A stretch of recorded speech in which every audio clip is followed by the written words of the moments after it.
আসসালামু আলাইকুম ওরহমতুল্লাহি ওবরকাতুহু। বিসমিল্লাহির রহমানির রহিম। নাহমাদুহু ওয়া নুসাল্লি আলা রাসূলিহিল কারীম। মহানবী হযরত মুহাম্মদ মুস্তাফা সাল্লাল্লাহু আলাইহি ওয়াসাল্লামার বাণী।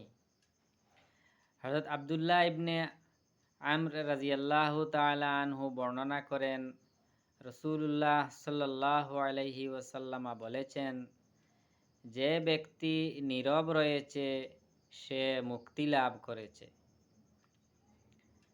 অর্থাৎ এ কথা দ্বারা বোঝানো হয়েছে, মন্দ ও অহেতুক কথা হতে যে ব্যক্তি নিজের জিহ্বা সংযত রাখে সে দুনিয়া আখিরাতে নানান রকম বিপদ ও ক্ষতি হতে মুক্তি লাভ করেছে।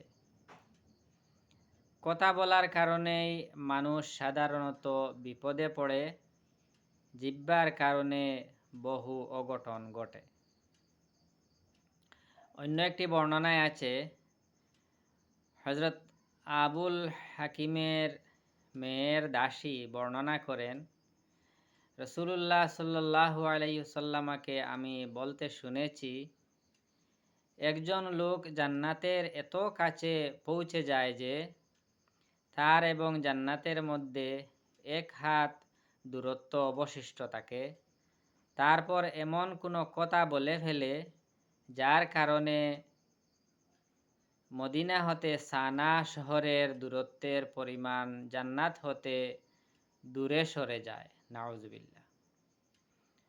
অন্য একটি রাওয়ায়তে আছে, হযরত আবু সাঈদ খুদরি রাদিয়াল্লাহু তাআলা আনহু বর্ণনা করেন, রাসূল সাল্লাল্লাহু আলাইহি ওয়াসাল্লাম বলেছেন, মানুষ অন্যদের হাসাবার জন্য এমন কোনো কথা বলে ফেলে যাকে সে ক্ষতিকর মনে করে না, কিন্তু সেই কথার কারণে তার এবং জান্নাতের মধ্যে আকাশ জমিনের মাঝখানের চেয়ে অধিক দূরত্ব সৃষ্টি হয়ে যায়।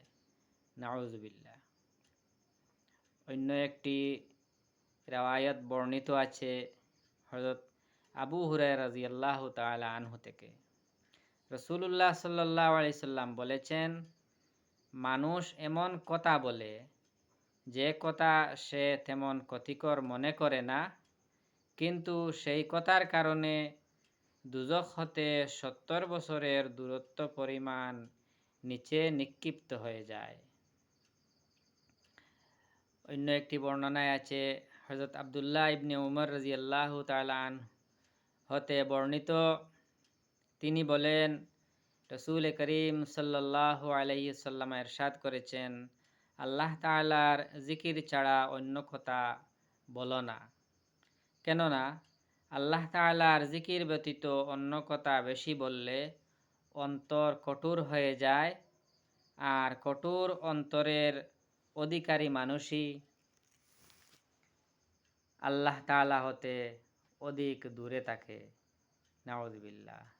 আল্লাহ পাক আমাদেরকে কথা বলার সময় জিহ্বাকে সংযত করে কথা বলার তৌফিক দান করুন। আমিন। ওয়া আখিরু দাওয়ানা আনিল হামদুলিল্লাহি রাব্বিল আলামিন। আসসালামু আলাইকুম ওয়া রাহমাতুল্লাহি ওয়া বারাকাতুহু।